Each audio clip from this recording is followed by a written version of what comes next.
Olá a todos, sejam bem-vindos todos. Nós estamos retomando aqui a nossa série de aulas, né? O ano passado nós fizemos a série Desafios na Pandemia, e essas aulas ficaram gravadas no nosso canal do YouTube, CTI HCRP, e esse ano nós estamos hoje aqui abrindo com chave de ouro a nossa primeira aula do ano, e a intenção é que nós possamos falar não só de Covid, mas também do paciente crítico, como um todo, situações importantes no doente crítico, e não só apenas da pandemia. Hoje nós temos o prazer de receber o professor João Paulo, que vai falar de um tema extremamente relevante para nós, atual, e também para o público leigo, eu diria, porque é um tema que está aí nos meios de comunicação, nas mídias, aí o tempo todo, são as diretrizes da Organização Mundial de Saúde, como isso é feito, e, sobretudo, com relação à pandemia, com relação à Covid-19. Então, o professor João Paulo, ele é nosso amigo, antes de tudo, nosso colega, ele é formado pela FMRP, USP, ele fez de graduação ginecologia obstetrícia, de residência, depois da graduação, e também medicina intensiva, e passou um tempo em Campinas, num serviço de atenção integral à saúde da mulher, em gestação de alto risco, um UTI de gestação de alto risco, e por muitos anos, há cerca de 10 anos, está vinculado à OMS, participando das diretrizes de diversas situações, essas diretrizes da OMS como consultor, como membro, e atualmente ele é professor titular na Faculdade de Medicina, é chefe do Departamento de Medicina Social, e ele, durante a pandemia, atualmente, ele está coordenando uma das nossas UTIs, Covid, e também participando dessas diretrizes da Organização Mundial de Saúde. Então, eu tenho o prazer de receber o professor João Paulo hoje aqui. Com certeza será uma apresentação bastante produtiva para todos nós, e no final nós podemos ter um debate, perguntas do público que está participando. Obrigado, João Paulo. Se você quiser começar a sua apresentação, fique à vontade. Obrigado, auxiliadora, pela apresentação, e é um prazer estar aqui com vocês essa noite. Queria dizer assim que falei isso com alegria, porque, como a auxiliadora comentou, né, eu tive uma trajetória muitas vezes improvável para o intensivista, né, então eu comecei aí nessa história interessado num problema específico, que é um tema que eu continuo trabalhando, né, que é a questão da redução da mortalidade materna, e por conta desse interesse que surgiu em mim durante a graduação em medicina aqui em Ribeirão, eu persegui um caminho de formação que envolveu, né, a residência de GO e depois a residência de UTI, esses serviços aí da Unicamp, né, no CAISM, que a gente montou uma UTI obstétrica e da mulher lá no Unicamp, e por conta disso eu realmente passei um período razoavelmente longo trabalhando como staff da Organização Mundial da Saúde em Genebra,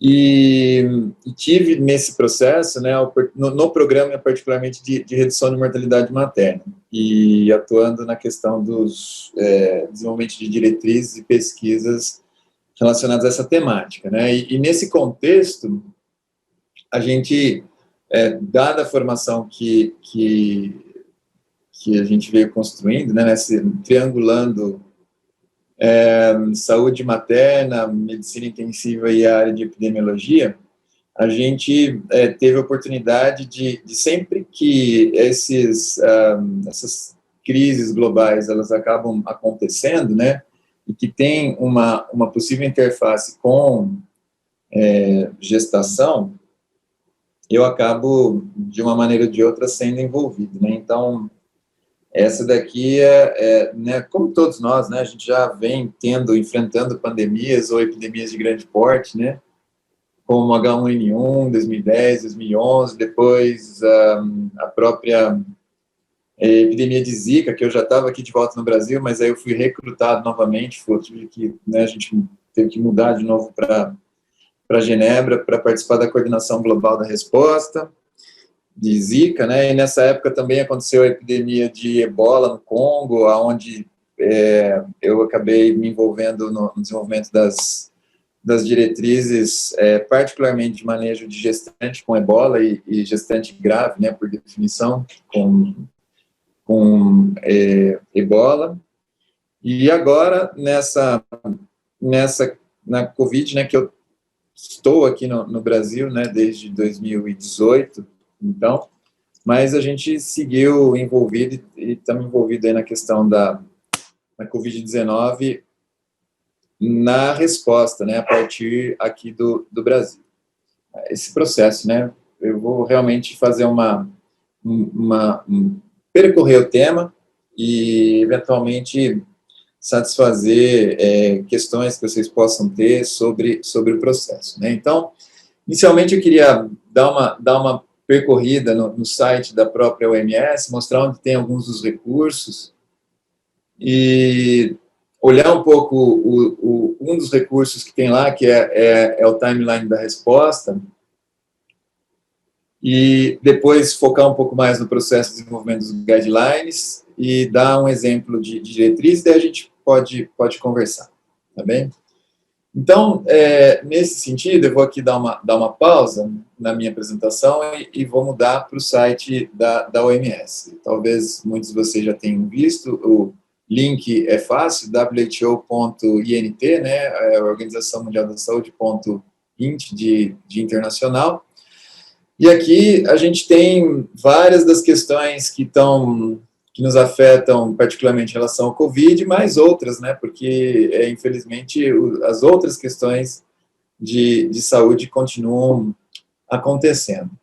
E lembrando, né, assim, que a OMS, a Organização Mundial da Saúde, é uma organização intergovernamental, ou seja, ela lida particularmente com governos e atua por intermédio de governos, muitas vezes. A OMS, né, quando a gente olha nessa parte aqui sobre nós, eu vou só dar uma pincelada aqui, né? Então, a OMS ela está localizada, ela existe desde 1948, é a entidade do Sistema das Nações Unidas que responde para as questões de saúde global, e é uma organização que tem cerca de 7 mil empregados, né, distribuídos em 150 escritórios no mundo, com 6 escritórios regionais, né? Então, por exemplo, o escritório das Américas fica em Washington, e é a Organização Pan-Americana de Saúde, né, o escritório regional da OMS para as Américas. E tem escritórios no Brasil inteiro, aliás, no mundo inteiro, inclusive no Brasil, onde tem um escritório que fica em Brasília, fazendo muito do programa, assim, por trás de algumas das questões que são levantadas pelo Ministério da Saúde e em momentos, às vezes, de dificuldade, como é o que a gente vive hoje. Além da sede, né, que fica em Genebra. Bom, e como eu falei, né, eu tive a oportunidade de trabalhar na sede da organização em Genebra e na divisão de saúde da família e da comunidade, que abriga os departamentos lá de saúde materna e o programa de combate à mortalidade materna. Olhando aqui uma das páginas desse site, eu acho que é interessante. Hoje eu estava dando uma fuçada aqui. Tem essa página que tem o cronograma, né, da resposta, e é interessante ver, né, quando agora já passado um tempo, quando a gente clica aqui nessas bolinhas aqui, tem a informação do que aconteceu, e aí foi interessante de ver, né, e aqui tem toda a informação de como chegou para a OMS a história da Covid lá na China, que aconteceu, né, oficialmente, foi captada por dois sistemas de monitoramento de epidemias que a OMS mantém, um em associação com que chama ProMed, que depois a gente pode até clicar aqui, aí tem a comunicação que a OMS recebeu, mas basicamente são dois sistemas que monitoram informações de fontes diversas, né? Desde sistemas oficiais de notificação, por exemplo, os nossos sistemas de vigilância epidemiológica, quando há notificação, a notificação ela percorre um sistema e eventualmente chega na OMS. Mas tem esses dois outros sistemas que são meio que de inteligência em saúde, aonde ocorre um monitoramento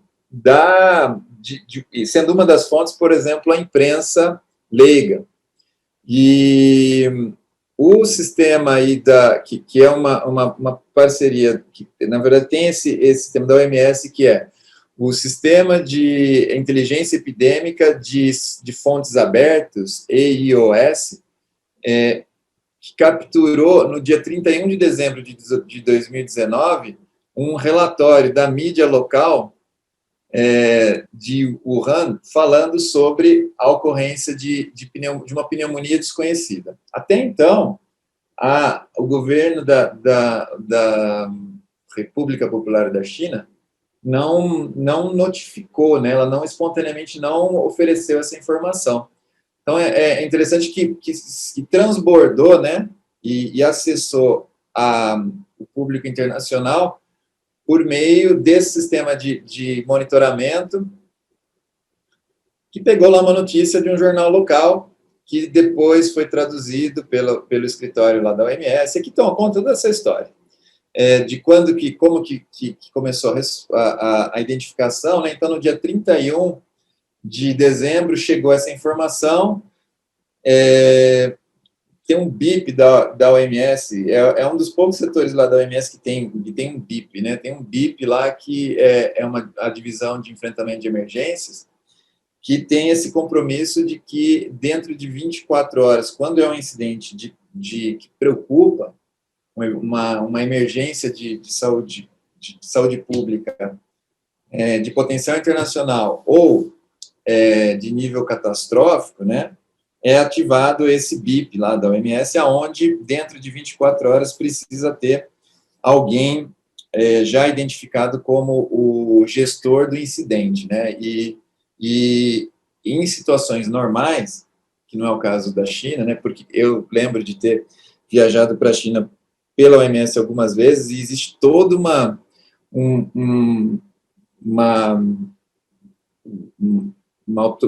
processo para obtenção de passes de segurança e autorização para acesso a instalações, né? Então, não é assim, eu vou para a China, né, pela OMS. Na verdade, você tem que, no caso da China, particularmente, tem que passar por um processo de clearance, né, de autorização. Uma vez eu estava viajando e visitando, né, um centro de informações lá, exatamente de informação materna e perinatal, é um centro um banco de dados, sei lá, como um DataSUS nosso, né? E para entrar nesse lugar, a gente teve que obter demorou algumas semanas aí para ter autorização para visitar esse lugar. E é diferente, por exemplo, de quando aconteceu o terremoto do Haiti, por exemplo, que daí o gestor de incidente, né, o incident manager, estava no terreno com 24 horas da ocorrência para coordenar a resposta. Então, assim, o caso que a gente está enfrentando, né, da pandemia, a origem dela é um pouco toda nebulosa, e é interessante quando a gente vai reconstituindo a história, e vai clicando aqui, vai vendo os links, tem aqui até uma documentação da participação da OMS no Twitter, e os comentários que foram colocados, né, e aí algumas pessoas falam que, ou melhor, depois essa informação ficou mais clara, né, que já provavelmente em novembro começaram a acontecer casos de uma pneumonia atípica nessa região aí de Wuhan, mas eventualmente isso não foi notificado, e só posteriormente acabou sendo. Enfim, Se alguém tiver interesse aí pela história e cavucar os documentos que estão disponíveis dessa história, muitos deles estão aqui nesse cronograma da resposta da OMS. No dia 10 de janeiro, então nessa primeira semana que o problema surgiu ou ficou aparente para a OMS, e uma vez que foi instalado o grupo de resposta, foi estabelecido a primeira guia, né, que foi um pacote de diretrizes de emergência, que foi desenvolvido basicamente em cima das guias da epidemia de SARS e de MERS de anos antes. E aqui, nessa daqui particularmente, foi um grupo pequeno que desenvolveu do staff desse departamento lá, e foi a guia inicial, principalmente relacionada, né, à testagem em laboratório, à revisão de capacidade nacional, como ia fazer a comunicação de risco, e os pacotes básicos de cuidado, manejo clínico inicial e o pacote de vigilância, né? Foi bem, vamos dizer assim, o pacote inicial de diretrizes que foi liberado aí entre 10 e 12 de janeiro, em um processo de emergência, né? Nesse processo eu não participei, comecei a me envolver no dia 20 de janeiro, quando a gente, na época que foi a primeira guia, está aqui, eu acho que é a primeira, isso. A gente teve essa primeira discussão, que foi composto, eu vou explicar esse processo, o grupo assessor, logo depois do dia 10, e que começou a falar sobre o manejo em casa, e depois das diferentes interfaces aí que foram, as diferentes guias que foram desenvolvidas, né? Para quem se interessa, né, para essa questão assim, de como estruturar uma resposta a uma emergência de porte internacional, né, é interessante que a gente que fez FCCS, e o FCCS mesmo tem um pacote para manejo de emergências e catástrofes, né, aqui a OMS tem um pacote que é mais do ponto de vista, assim, como a gente estrutura uma resposta a uma emergência de grande porte, do ponto de vista desse sistema de saúde, né? Então, aqui tem uma guia, as pessoas que eventualmente possam se interessar, desde a avaliação de risco até o estabelecimento de uma operação de resposta, que envolve não só o serviço de saúde, né, no qual muitas vezes a gente está mais diretamente conectado, mas principalmente a logística para que o serviço de saúde possa operar. Então, todos os documentos públicos, e está tudo no site da OMS. E esse timeline, ele chega até hoje, e é interessante, né, eu queria mostrar que hoje eu estava nessa olhada que eu estava dando, tem aqui a agenda de uma reunião que vai acontecer amanhã, também é dia 29, né? Isso, dia 29 de abril, é uma agenda virtual, um encontro virtual, não sei se vocês conseguem enxergar daí, mas basicamente vai estar sendo discutida, desse grupo, é um dos grupos de assessoria, né? Esse daqui se chama SAGE, que é o grupo de aconselhamento, assessoramento estratégico sobre imunização. E amanhã, então, eles vão estar discutindo, inicialmente, essa vacina BIPCOV, mas no dia 2, algo que nos interessa mais diretamente, a Sinovac vai estar, aqui está vendo, a apresentação da companhia, uma apresentação de 25 minutos, eles vão estar discutindo os estudos, a coleção de estudos 1, 2 e 3, de fase 1, 2 e 3, da Coronavac, que para aí fazer uma abordagem um pouco mais aprofundada sobre a efetividade da Coronavac, para ver em que pontos de recomendação ela vai entrar, né? Até mesmo para, por exemplo, incorporação pela União Europeia e reconhecimento da efetividade da vacina, porque, não sei se vocês viram isso daí, né, mas os países aí que já estão mais avançados em vacinação, eles estão estabelecendo passaportes de imunidade. E a Coronavac, tanto no passaporte aqui do lado das Américas, né, para os Estados Unidos e Canadá, quanto o passaporte para a União Europeia, a Coronavac não é reconhecida ainda. Então, em tese, tem toda essa discussão aí do passaporte de imunidade, mas passa por esse processo de recomendação pela OMS e pelas agências europeias. Com isso aqui, eu quero voltar rapidamente para a minha apresentação e falar, então, sobre o processo, né? Acho que hoje, mais do que especificamente falar sobre as guias, eu vou dar um exemplo de guia, de diretrizes, né? Eu queria compartilhar com vocês sobre esse processo, porque muitas vezes a gente tem uma noção, principalmente quando a gente está desenvolvendo protocolos hospitalares, ou mesmo, muitas vezes, de associações de grupos, né?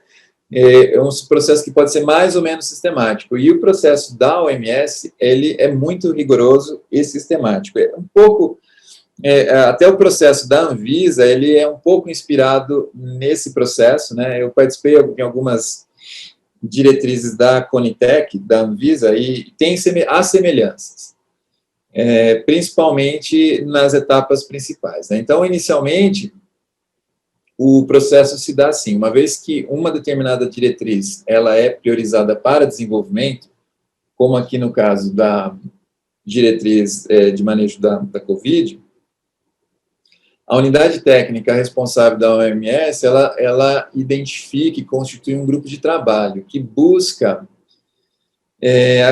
atingir um certo balanço de expertises, de profissões, busca distribuição geográfica, de gênero, e também inclui a participação de pacientes ou usuários, né? Então, aqui nesse grupo nosso, tem algumas pessoas que passaram por internação, e mesmo internação prolongada com COVID, que hoje participam do desenvolvimento da diretriz. E também tem toda essa questão do conflito de interesse, visando identificar pessoas que possam potencialmente ter a opinião enviesada em decorrência de, seja estudos, o envolvimento acadêmico e pessoal, ou mesmo comercial, né? Então, uma vez que é definido esse grupo de trabalho, se define o escopo da diretriz, e a partir de perguntas norteadoras. Por exemplo, essa daqui, que é o mote de ou de um conjunto de recomendações da OMS, que é: qual o papel das medidas farmacológicas para o tratamento da COVID-19? Essa é uma pergunta norteadora. E o outro ponto inicial que é importante, que é feito, né, nesse processo, é a seleção dos desfechos de interesse. E, normalmente, isso é diretriz específica, né? Então, por exemplo, se a gente está falando do manejo de pessoas com COVID, uma população específica, um desfecho de interesse, por exemplo, é mortalidade. Outro pode ser o tempo de internação, tempo de ventilação mecânica, necessidade de ventilação mecânica, sequelas de longo prazo, né? Mortalidade hospitalar, mortalidade depois de 1 ano, por exemplo. Então, é feito essa definição e cria-se um painel de desfechos de interesse prioritário.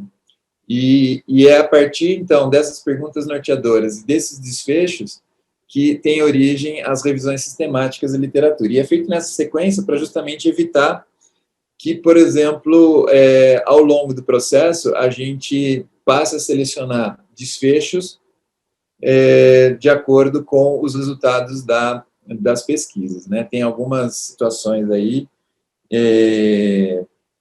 que podem ter sofrido esse tipo de viés, né? Enquanto a gente não encontra um desfecho substancial, se encontra uma aproximação, e às vezes essa aproximação ela pode ser um achado espúrio, né? Então, na verdade, é feito esse processo a priori. E a partir daí, tem início as revisões sistemáticas da literatura, que são inicialmente revisões quantitativas, onde é feita a inclusão de estudos, né, com um modelo adequado para responder às questões norteadoras. Por exemplo, se a gente estiver falando de um teste diagnóstico, é um determinado tipo de estudo que é o padrão ouro. Para intervenções, normalmente para tratamentos, são os ensaios aleatorizados controlados para recomendações sobre intervenções. Após essa etapa, né, da revisão sistemática, avaliação crítica por meio de uma metodologia específica chamada GRADE, e o desenvolvimento de uma síntese da evidência quantitativa. Um resumo, e que frequentemente inclui meta-análises com uma obtenção de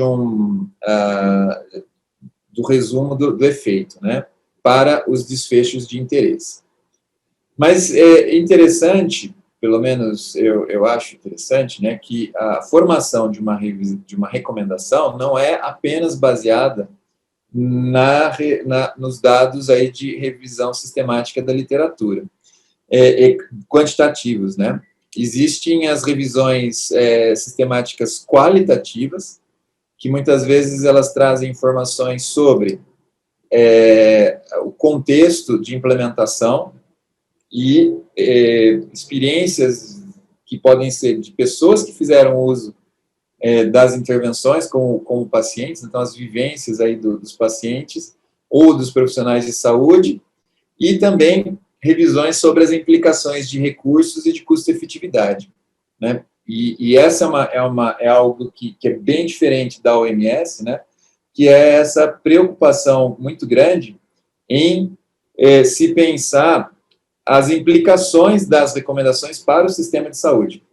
Então, implicações em termos de recursos humanos, de cadeias de suprimento, de custos indiretos, a logística de implementação e etc., né? Que não basta a gente, por exemplo, recomendar o Remdesivir e boas, né? Ou então falar que ECMO é uma estratégia temporizadora e criar nos sistemas de saúde uma pressão para a implementação sem que necessariamente seja demonstrada, primeiro, a efetividade nos desfechos de interesse e também esses aspectos de custo-efetividade e de implicações de recursos, né, de saúde. Eu me lembro bem uma vez que, num tema não relacionado, mas a gente fez uma recomendação relacionada à hipertensão na gestação e a gente fazia uma recomendação sobre a suplementação de cálcio em determinadas populações. E aí, quando a gente foi fazer essa parte, eventualmente ela foi recomendada, mas tem uma consideração importante, por exemplo, né, só para ter uma ideia,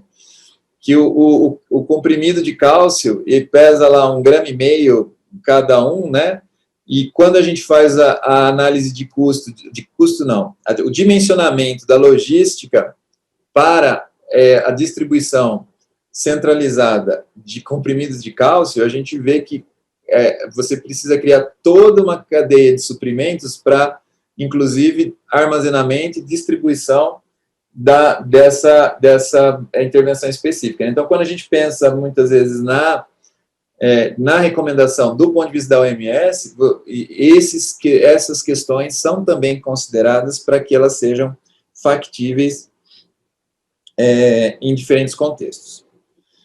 Muito bom. Então, aqui essa história, né, da formação de uma síntese, né, que a gente chama ETD, né, que é a evidência para a decisão, e que inclui, então, essas revisões sistemáticas quantitativas, qualitativas e de custo-efetividade. Por exemplo, assim, nas quantitativas, né, perguntas que podem ser respondidas.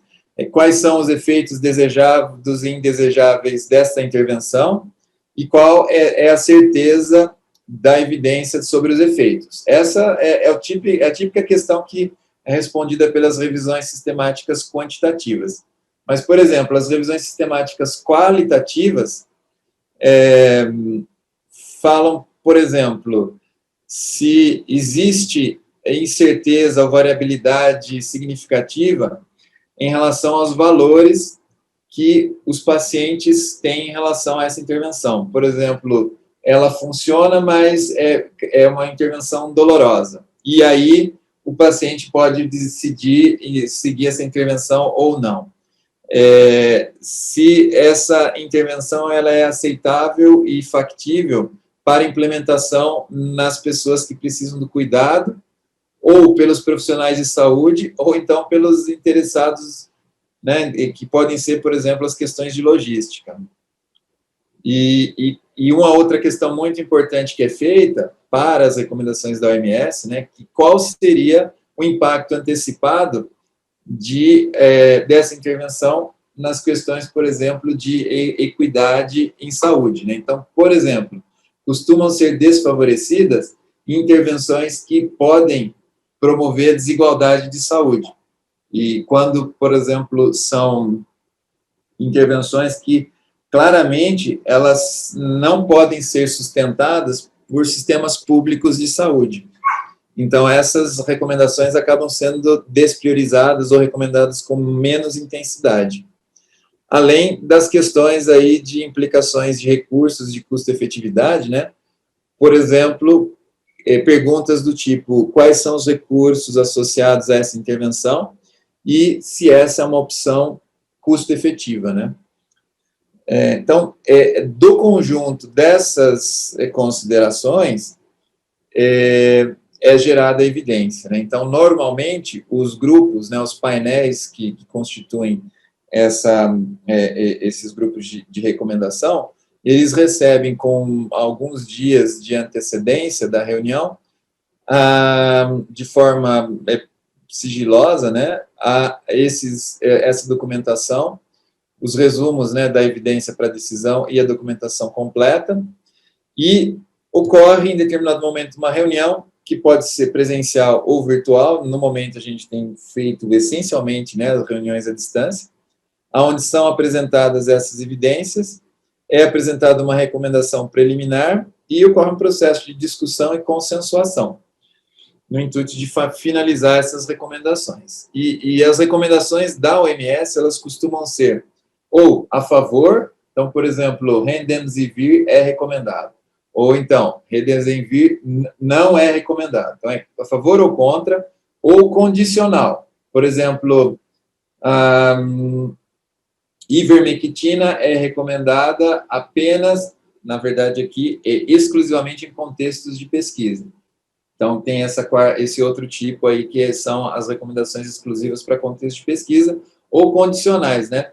Em serviços por exemplo, em serviços que já dotados de capacidade e treinamento de pessoal, a ECMO pode ser uma estratégia de ponte até a oferta de uma intervenção definitiva. Sei lá, um exemplo. Você restringe a aplicabilidade da recomendação.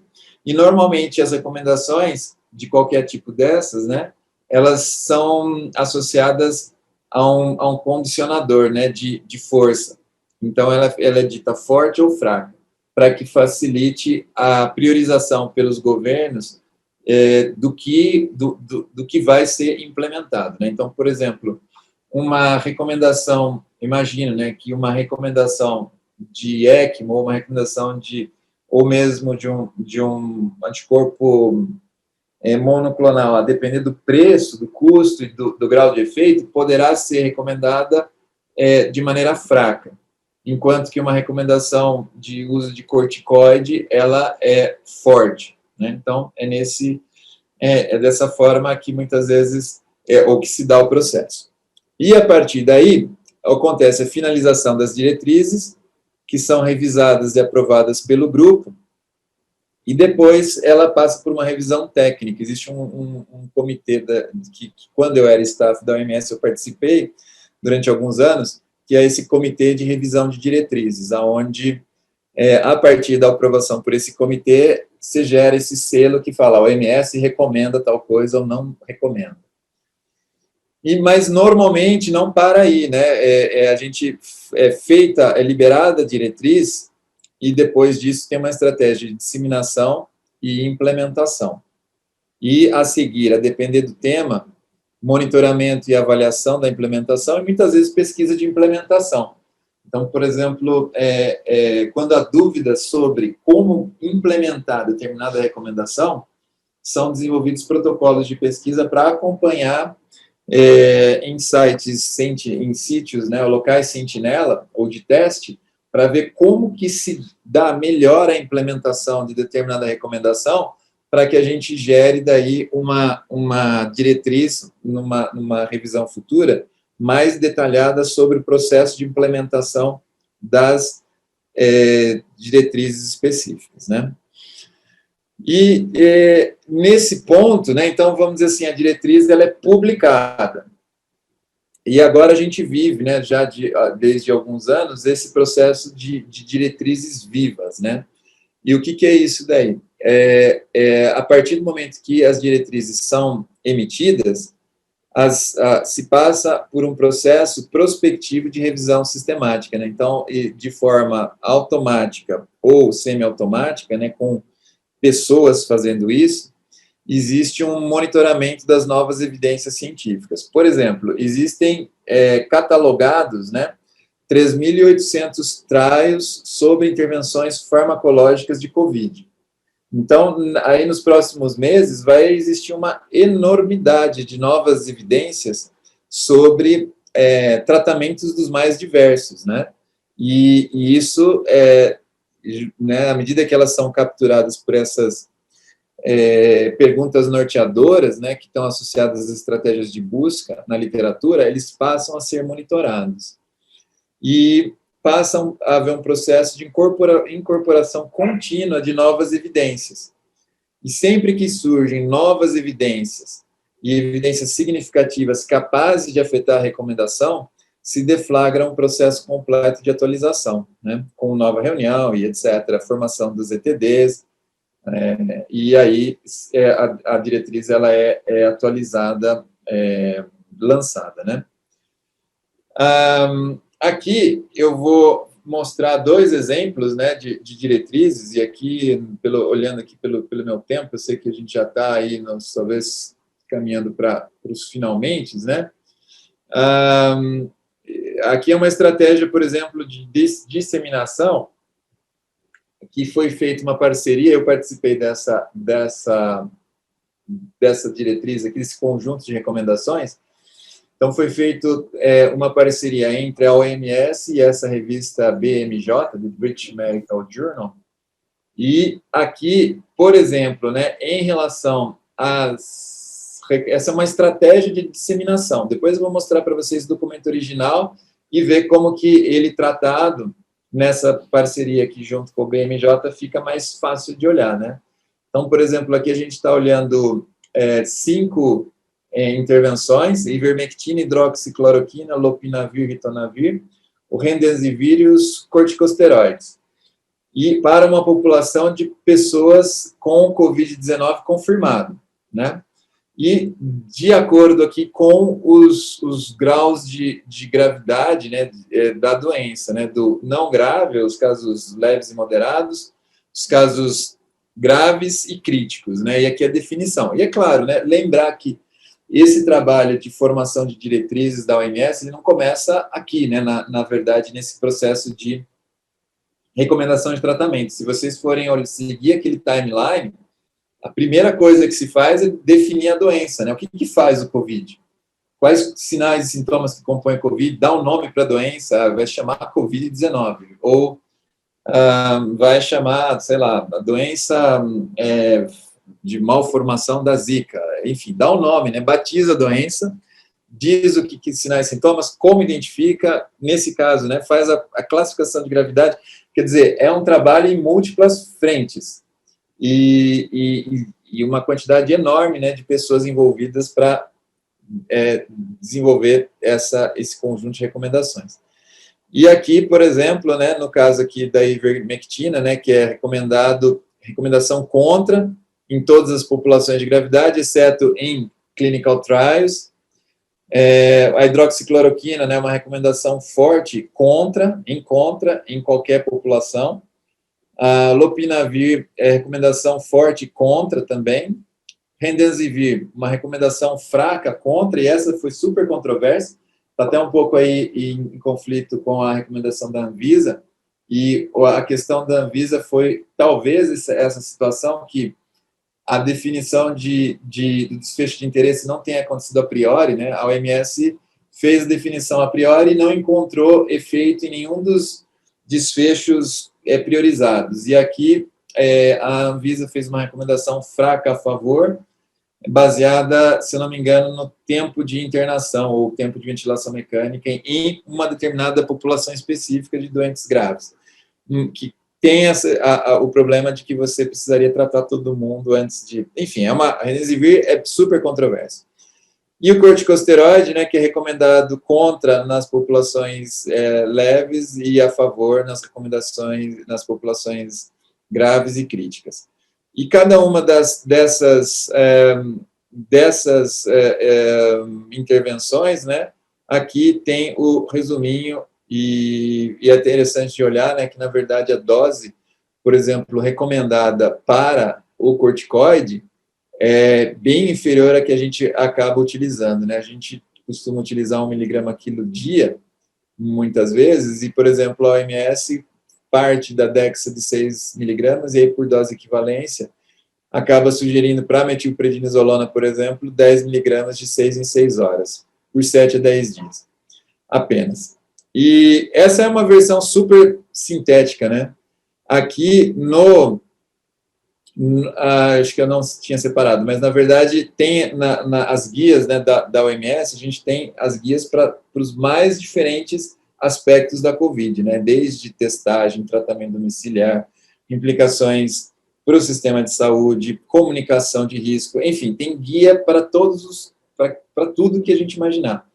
E essa daqui acaba sendo a guia completa, né, o documento duro, que dá origem a derivativos como aquele que a gente viu anteriormente, e que é realmente aqui o texto, a evidência, e é um livrinho, né, que você vai falar, e nesse caso aqui especificamente cobre tudo, e inclusive doentes graves, né, uma recomendação que tinha bastante gente da Sociedade Europeia de Terapia Intensiva e da Sociedade Americana, a SCCM, participando dessa discussão aqui. E, enfim, era basicamente isso que eu queria mostrar, né? Aqui também uma parte que faz parte de alguns desses documentos, né? Quem fez parte, né, do desenvolvimento, né? E em algum momento aqui dessas pessoas aqui me aparece em algum lugar, e aqui, né, no caso, eu participando, enfim, tem todos esses detalhes. Sem maiores delongas, eu acho que era isso que eu queria mostrar para vocês, e tá aberta um pouquinho para conversar sobre esse processo. Não sei se tem alguma dúvida, crítica, né, que possa ser também levada ao grupo, né. Eu continuo participando de diversas dessas diretrizes e atuo como consultor da OMS em relação a algumas dessas pesquisas de implementação na atualidade.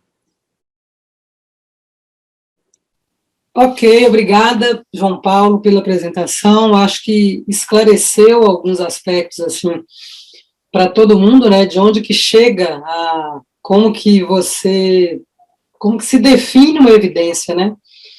Quer dizer, não é qualquer estudo, não é simplesmente o presidente da República achar que cloroquina é efetivo, enfim, precisa de estudos robustos de fato, né? Trials clínicos randomizados de preferência, para que você chegue na evidência. Eu acho que, não sei se alguém tem alguma pergunta, pessoal, para fazer, algum comentário. Eu tenho. Boa noite a todos. Professor, primeiramente, parabéns pela apresentação. Eu confesso que fiquei um pouco angustiado com tudo que foi falado, da forma como tudo é construído. A gente não tem muita real noção, né, de toda essa complexidade. Na verdade, eu queria mais uma curiosidade que me surgiu. Tudo que a gente acompanha, todos os trials, tudo que é feito, demora tempo, traz incerteza, inseguranças e tudo mais. Toda a questão da pandemia pegou, obviamente, todo mundo de surpresa, o mundo inteiro mudou. Como que fica para vocês, assim, que estão ali atuando, tendo que chancelar tomadas de decisões muito rápidas, né? Um dos primeiros slides seus mostrando aqueles pontinhos, tudo que foi acontecendo temporalmente, foram muita coisa num intervalo de tempo muito curto, né? Como que vocês lidam com todas essas mudanças, todo tempo mudando, um vai e vem dessas questões, porque tudo que se faz é baseado nas recomendações de vocês, né? Como que vocês encaram isso? É mais uma curiosidade mesmo, porque eu realmente fiquei impressionado com a velocidade das coisas. Obrigado, Hugo. Eu posso te contar, assim, como é que foi para mim da epidemia de Zika. Só para você ter noção de como que foi esse processo, né? Como eu tinha... tem um esquema ou uma condição, né, que depois que você fica mais de 5 anos como staff fixo da OMS, você acaba entrando por uma espécie de reserva, né? Quando você se desincompatibiliza da OMS, você continua ligado ao sistema das Nações Unidas numa espécie de uma reserva, né? E quando começou a acontecer em 2016 a questão da Zika, que foi uma outra pandemia que não afetou tão gravemente os adultos, né, mas teve um comprometimento grande fetal e neonatal, eu percebi que aquilo tinha um potencial implicação para mim, né, e é engraçado, é sempre nessa época do ano. Então, Zika era dezembro, começou burburinho sobre a Zika, e dia 20 de janeiro foi decretada, esse comitê da OMS lá de emergência considerou a Zika como um evento de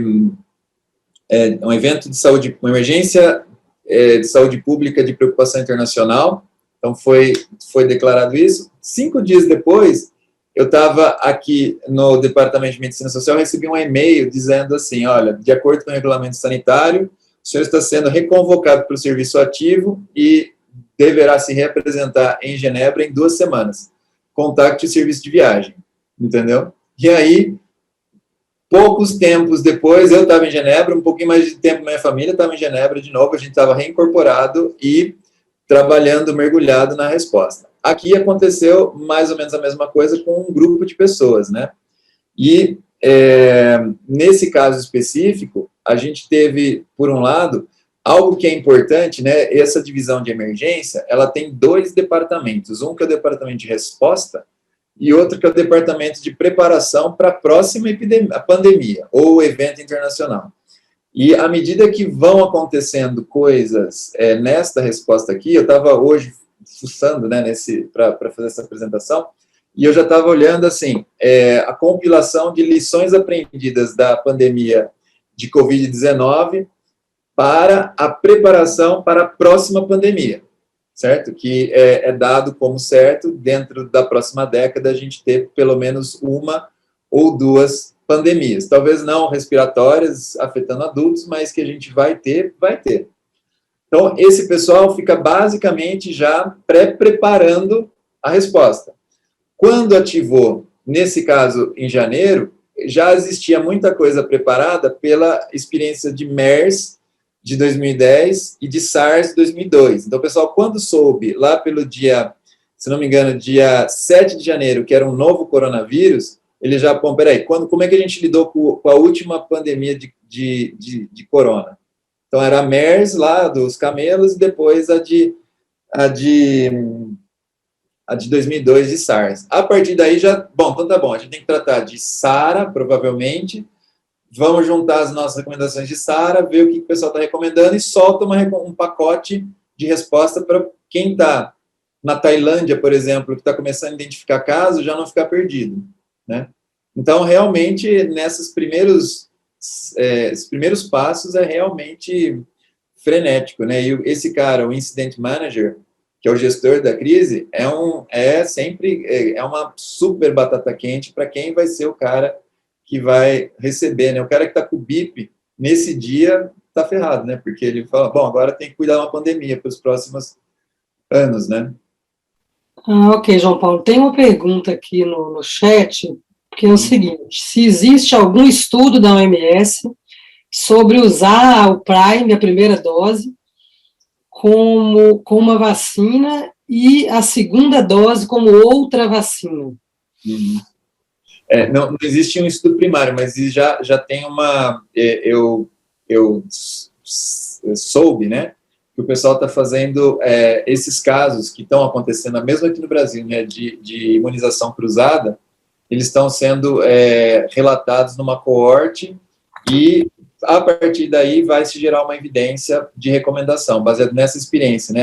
Aqui no Brasil tem mais de 1.000 casos já de imunização cruzada notificada, nos Estados Unidos também tem, só que com outras vacinas, e enfim, vamos ver. No momento não tem nenhum estudo, vamos dizer assim, prospectivo imunizando propositadamente, mas está acontecendo esse tipo de coisa. E eu fiquei pensando, dentro disso que o Marcelo falou, a dificuldade, eu acho que a angústia que a gente vive, né, de saber que para o paciente crítico, a gente tem basicamente 2 intervenções com evidência, né? Eu diria que é o corticoide e a heparina profilática, e eventualmente a heparinização plena, né? Exato. Eu não sei se você vislumbra, se você vê alguma luz no fim do túnel com relação ao tratamento farmacológico, porque a gente viu que, por exemplo, tocilizumab seria para pacientes um momento antes da UTI, né, aquele paciente moderado, leve, moderado, que você tem certeza que não está infectado, mas que tem um potencial de piorar. E talvez o remdesivir, nesses casos também, né, no caso menos grave, que ele não está na UTI. Então, a gente fica restrita a esse tratamento de suporte, né, com corticoide e anticoagulação. É bem verdade. E, por exemplo, o caso do remdesivir é um caso super complexo, porque ele funciona melhor se você tratar a pessoa antes de ficar grave, mas ele só funciona nos casos graves. Ele é tratamento endovenoso, então, na verdade, você teria que, para implementar, você tinha que tratar todo mundo endovenoso, então complica, né? A implementação do remdesivir é super complicada. Dá para fazer com o Trump, dá para fazer com outras, assim, pessoas muito selecionadas, mas pensando o desafio que a gente tem muitas vezes aí, né, falando da medicina social ou da OMS, e a questão da equidade, né, é pensar assim, como que a gente gera uma recomendação que tenha impacto de sistema e não contribua para a desigualdade, né, que esse caso é um caso desse, né, que quem pode vai conseguir ter, né, então, eventualmente, se eu tivesse aqui sei lá, no hospital da Unimed, e eu tivesse como pagar, eu poderia falar assim, eu estou com Covid leve, mas eu vou lá ficar tomando remdesivir, que se eu ficar grave, eu vou eventualmente não ter menos tempo de hospitalização. Mas, em termos do que vem por aí para tratamento para paciente grave, acho que vai ser pouco, não sei, não estou muito esperançoso. Pelo que eu tive vendo nesse sistema prospectivo, né, são várias drogas que estão em monitoramento, mas até agora nada assim para essa nossa população mostrando muita coisa, né? Ficou mesmo só o corticoide e a heparina, né? Isso. E, né, acho que a boa e velha terapia intensiva, porque doente grave é doente grave, né? Exato. Eu me lembrei aqui agora de quando a gente começou a fazer o nosso primeiro protocolo, né? Que uma das frases era: o tratamento de suporte é o que a gente vai fazer, porque não existe nada fundamentado. E 1 ano e meio depois, a gente fala a mesma coisa. Porque, de fato, a heparina a gente já usa para o paciente crítico, já usava antes da pandemia, quer dizer, não é nada novo na nossa realidade. E o corticoide para SARA, como você bem falou, o racional de utilizar o corticoide no COVID é a semelhança com SARA, que a gente tinha já estudos prévios, né, mostrando que tinha impacto na melhora, na sobrevida, etc. Então, acho que isso fica muito claro para nós, que veio de estudos prévios e não relacionados diretamente ao COVID, né? Eu lembro, assim, na época, né, tinha um pessoal participando desse grupo, continua, né, então me lembro o Conrado Barbui e outros, né, que são intensivistas italianos, que estavam lá enfrentando aquela situação da Itália, daquela época, né, da primeira onda, lá em março, assim, aquele desespero, o que vai fazer, reorganizar sistema, respirador, conversão de ambulância em leito, enfim, todos aqueles arranjos, né, e naquela época assistindo aquilo, imaginando, se isso aqui vier para o Brasil, o que vai acontecer aqui, né, e aconteceu, né. Exatamente, é isso que eu pensava, penso ainda, acho que a gente está na mesma fase ou numa fase pior do que o ano passado, UTIs lotadas, sem uma perspectiva clara de uma redução a curto prazo, e aconteceu aqui. E eu acho que as situações são muito semelhantes, apesar de estarmos em outro local geograficamente falando, e um país subdesenvolvido, mas se a gente for ver, tem um estudo italiano, inclusive, que mostra um aumento na incidência de bactérias multiresistentes no cenário COVID, exatamente por não ter profissionais especializados. Eu cito muito esse trabalho durante a visita à Beira Leito, por não ter intensivistas o tempo inteiro, por ter muito profissional em cima do paciente, pronando, fazendo situações. Prona, até pouco tempo atrás, era algo, era um evento na UTI, né? Eu vou pronar alguém agora. Era uma coisa que acontecia uma vez no ano, 2 vezes no ano, uma SARA grave. Hoje é algo rotineiro, várias vezes ao dia a gente prona e desprona. Então, eu acho que isso mostra para nós que é a qualidade nossa que se iguala a países de primeiro mundo e que os problemas que a gente vive aqui, eles vivem também. Esse é um exemplo, a mesma questão que a gente tem aqui no nosso hospital, de bactérias multiresistentes, de aumento de infecção, tem também lá. E eu acho que são pelos mesmos motivos, né? Eu acho que é importante a gente salientar isso. Acho que o Marcelo... Acho que enquanto acho que o Marcelo ia falar alguma coisa, mas uma coisa que ao ouvir você falar, né, tem um ponto, né, sempre é um ponto das UTI, de enfrentamento de epidemia ou pandemia, é um capítulo, né, que chama Capacity Surge, ou expansão rápida de capacidade, que é um grande desafio que a gente está enfrentando, né, como que a gente, e que pegou todo mundo no contrapé, porque se inverteu a pirâmide de serviço, né, hoje você tem, assim, menos gente, normalmente a gente vem serviços de atenção primária congestionados, hospitalização e UTI, e aqui a gente está invertido, se você for nas unidades básicas, estão normalmente vazias, aí depois você tem lá uma hospitalização mais ou menos e UTIs lotadas. Então, essa inversão do padrão de serviço pegou, acho que, a maior parte dos sistemas de saúde no contrapé, né? E para mim, um dos maiores desafios que a gente está enfrentando é essa dificuldade de fazer expansão rápida de capacidade em terapia intensiva, né? E aí a gente fica com um monte de gente que não é habituada ao manejo do doente grave, e aí você já viu o que acontece, né? Exatamente. Acho que o Marcelo fez um comentário aqui, que eu vou ler o que ele escreveu. Tenho a impressão que nós mudamos, amadurecemos em fazer com excelência esse pouco, e acredito muito que isso seja mérito de nossa especialidade. Eu concordo, porque eu acho assim que a maioria das especialidades não medicina intensiva, acho que quase a totalidade delas, as pessoas acabam se subespecializando, então elas sabem muito de pouco. Eu falo muito isso com os residentes também.